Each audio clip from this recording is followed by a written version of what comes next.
Welcome to This Explainer. I am absolutely thrilled you're tuning in today because we are going on a really fascinating journey inside one of the most powerful computing paradigms of our entire era. We constantly hear that GPUs are just, well, fast, or that they're the underlying engines driving the whole AI revolution. But we rarely ever actually look under the hood. So today, we're going to visually unpack the actual architecture of massive parallelism using CUDA. We're going to completely strip away the mystery and see exactly how the hardware and the software align to crunch these truly massive amounts of data. It's a seriously valid question, right? I mean, think about modern hardware capabilities for a second. Take the NVIDIA H100 GPU. It processes teraflops of data. That is literally trillions of floating point operations every single second. How on earth does it orchestrate all that math simultaneously without just grinding to a halt? Or, melting into a puddle of silicon on your desk? Well, the answer lies in its completely unique architecture and the incredible way it handles thousands and thousands of tasks all at the exact same time. Okay, let's just dive right into this. Here is our roadmap for today. Number 1, the CPU and GPU partnership. Number 2, zooming in, grids to threads. Number 3, warps and simped execution. Number 4, the art of hiding latency. And finally, number 5, the memory hierarchy bottleneck. Let's start right at the top. Section 1, the CPU and GPU partnership. To really understand the GPU, we first have to understand its relationship with the rest of your computer. This is the absolute foundation of what we call heterogeneous computing. Basically, a heterogeneous application splits up its workload. On one side of the fence, we have the host, which is your CPU and its system memory. Now, the host is brilliant at control-intensive, really complex logic tasks. On the completely other side, we have the device. That's the GPU and its global memory, which is built from the ground up for raw, data parallel computation. What's absolutely crucial to grasp here is that the host and the device have completely distinct virtual memory address spaces. They are physically separated by the PCIe bus, and that creates an inherent communication boundary. The host literally has to package up the data, send it over that bus to the device, tell it what to execute, and then sit back and wait for the results to come back across. Section 2. Zooming in, grids to threads. So once that data actually makes it onto the device, how does the GPU organize all this work? Well, it's kind of like a giant set of Russian nesting dolls. Now, what's really interesting about this layout here is the sheer density of it. This is the physical hardware layout of a streaming multiprocessor, or SM for short. This is the beating heart of the GPU. Notice the massive amount of computational units packed in here.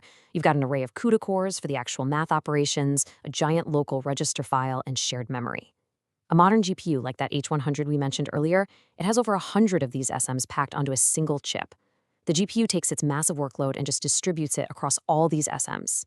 So, to actually map our software onto that incredibly dense hardware, CUDA gives us something called a thread block.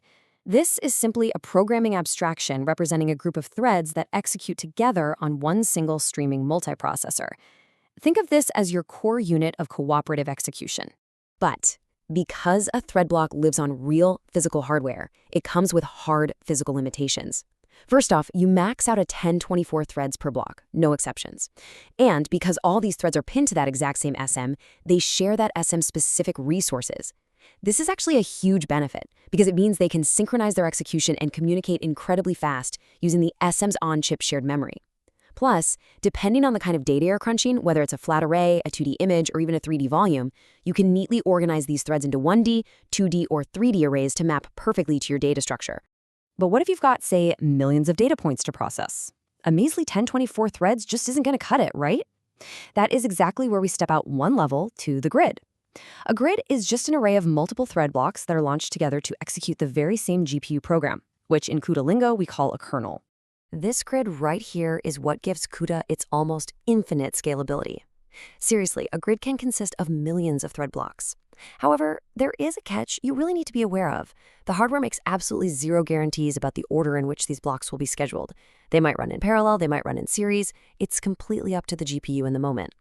Because of that, you absolutely cannot have data dependencies between your blocks, and you cannot safely synchronize across different blocks in the middle of running a kernel. So you get this beautiful limitless scalability, but it comes at the strict cost of inter-block synchronization. Section 3, warps and simped execution. Okay, so we've got our grid made of blocks and our blocks made of threads.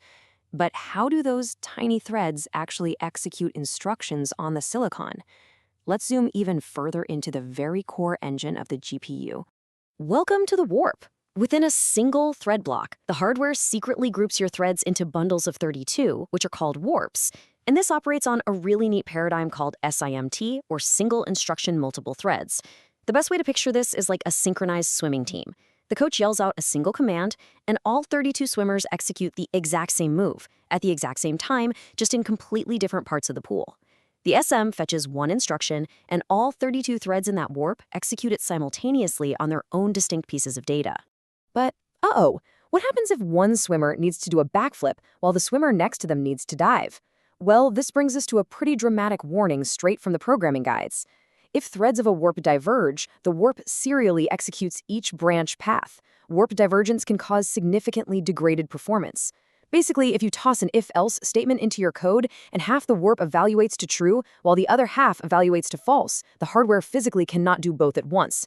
It has to mask off half the threads, execute the true path, then mask those off and go execute the false path. This warp divergence literally destroys your parallel efficiency. It can potentially plummet your performance by a factor of up to 32. Section 4. The arts of hiding latency. Now, assuming you've written good code and avoided that divergence trap, you still face the main conflict of all GPU programming, the absolutely massive waiting time for data. But the GPU has a pretty magical way of resolving this. Just 4 cycles. That is the incredibly short arithmetic latency for a standard single precision floating point operation on the SM. Once your data is actually sitting there in the registers, the math happens in the absolute blink of an eye. And this right here, brilliantly illustrates the bottleneck. 500 cycles. That is the massive latency penalty you pay every single time a thread needs to fetch uncached data from the GPU's global memory. 500 cycles of just sitting there completely idle. On a traditional CPU, this kind of wait time would be completely devastating to your performance. So how does the GPU survive this massive delay? It does it through something called zero-cost context switching. You see, unlike a CPU, which has to painstakingly save state to memory just to swap out a waiting thread, a GPU SM keeps the registers and the memory context for all of its assigned warps right there, on the chip, always. When warp A requests memory and has to go to sleep for those 500 cycles, the warp scheduler instantly hyper-swaps over to warp B, which already has its data and is ready to do math. When warp B needs to wait, it just swaps to warp C. Basically, as long as you give the GPU enough active warps, it can completely hide that glaring 500-cycle latency behind continuous, absolutely effortless computation. Section 5. The memory hierarchy bottleneck. We are now officially arriving at the final boss of GPU performance. Because here's the reality. Even with perfect latency hiding and thousands of active threads, you can still entirely starve the beast. So the crucial point is right here in this real-world case study. This is a 2D matrix addition example from an ANU computing course. Just look at these 2 configurations.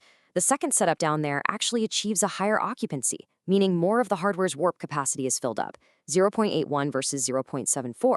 Logically, you'd think it would be faster, right? Yet it takes 46 milliseconds to run compared to the first setup's 38 milliseconds. Why? Well, take a look at the global load efficiency column. The second setup drops to a dismal 49.80% efficiency because the block's innermost dimension was set to 16, which is exactly half the size of a 32-thread warp. The memory access pattern completely fractured. Half the data loaded from global memory was just entirely wasted. So higher occupancy absolutely doesn't mean better performance if you break the fundamental rules of memory access. All right, let's pull all of this together into some concrete, actionable takeaways. Here are your golden rules for optimizing your GPU code. First, always keep the number of threads per block a multiple of 32, so you respect the warp size. Second, don't make your blocks too small. Try to start with at least 128 or 256 threads so you expose enough parallelism to successfully hide that latency. Third, keep a really close eye on your register usage, because if a block demands too many registers, the SM simply won't have the physical space to launch it. And finally, exactly as we just saw, always keep your block's innermost dimensions as multiples of the warp size to ensure your memory loads are perfectly efficient. Which leaves us with this final thought. You've got a literal teraflop monster sitting right there at your disposal.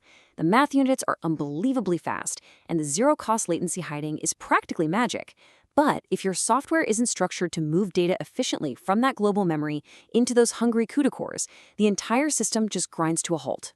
So the next time your GPU code is running slowly, I want you to ask yourself, are you blaming the hardware, or are you just not feeding the beast fast enough? Thank you so much for joining me on this explainer today, and keep optimizing.